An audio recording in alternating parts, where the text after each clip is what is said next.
News first. News you can trust.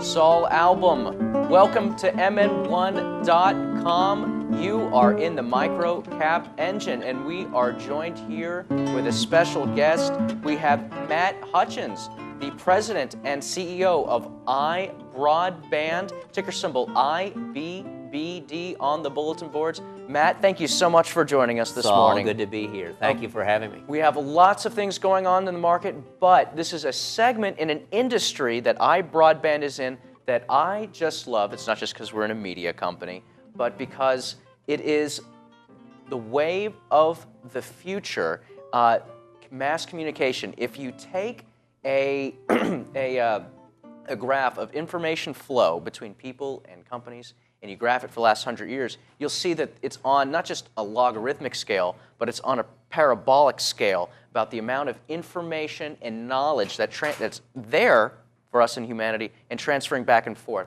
So those who help us aggregate, manage, and provide the pipes for the information to go through, well, we're going to make some money in this space. Absolutely. Okay, so now we have Matt on because I want someone to help me and you, the viewers, understand this space better, because there's so much money and so much is at stake here over the next 10 to 15 years.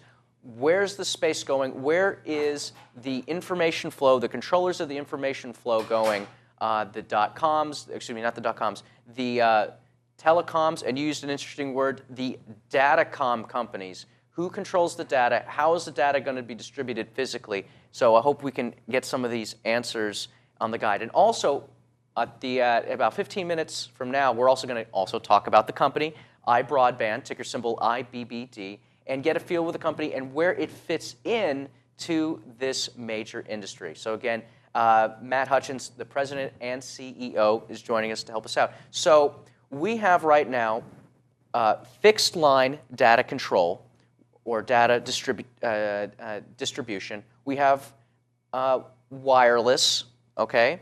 And what is going on in this industry? Where is it going? Where are we? Maybe a little history lesson would be in effect. Maybe we should start in the past. Why don't we start in the past and work our way up? Well, historically, I think if we look at the distribution of broadband communications to end customers, it came over a wireline infrastructure.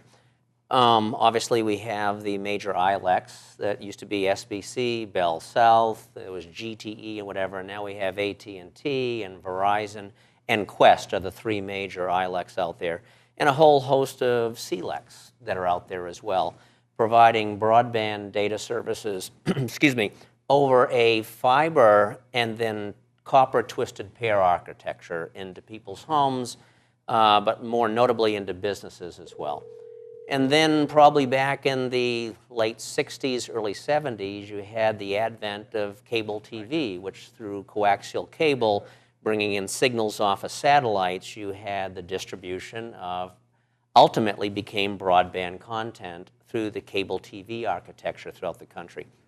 I will say approximately 6 to 7 years ago, maybe 8 years ago, you had the emergence of the fixed wireless architecture companies that brought in broadband data services over a terrestrial base, fixed architecture for bringing in broadband services to end users, principally business customers, but also residential customers as well. I'll leave the cellular providers aside for a moment because in terms of true broadband content and true broadband services, they're getting there, but they're not there yet. So you really have, over time, the emergence of three different architectures: copper, coaxial cable, and fixed wireless to end users. Okay. Oh, now that's where we're at now. Now, where are we going towards the future? There's heavy investment in fiber optics. Now we're talking about what pre-WiMAX and WiMAX in general, and each one has its benefits and its drawbacks. Correct.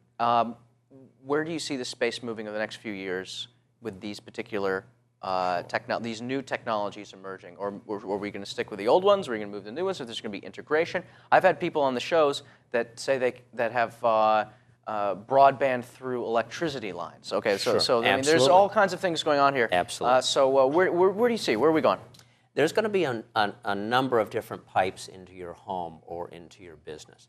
I think the key is capacity, in terms of what capacity that infrastructure brings to you, in terms of how much broadband capacity that you have. And then secondly, the cost, Saul, of bringing that to you as well.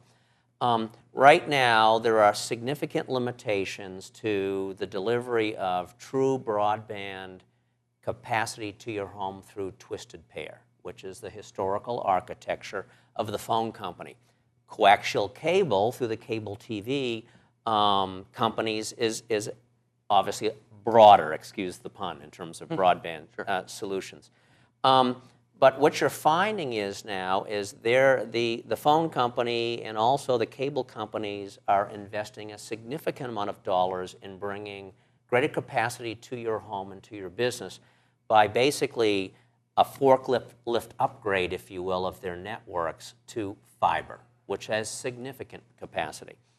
What we're finding, and a bit of a bias, obviously, since I'm the CEO of a fixed wireless broadband provider, we find that with our current architecture for providing broadband services today, significant multi-megabit solutions going to you in the home, or more importantly in terms of our current focus of iBroadband to business customers, we find that our architecture in terms of a cost component is far less to give you the same amount of capacity in terms of broadband to you as an end consumer than any of our competition.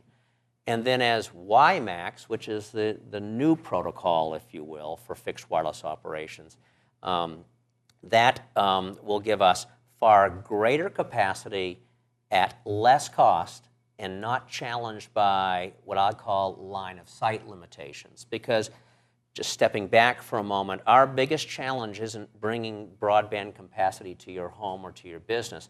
It's, can I see you without being limited by a building or trees or whatever in the way? With WiMAX, it'll be pure non-line of sight. And then I can basically send you a modem. You can go buy your local Radio Shack or Target or CompUSA and pick one up, and I won't have to put an antenna on the outside of your building, your home, your business to receive that service.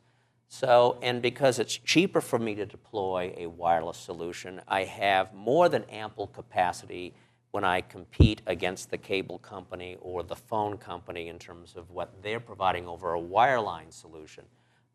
We feel pretty comfortable that wireless is the way to go.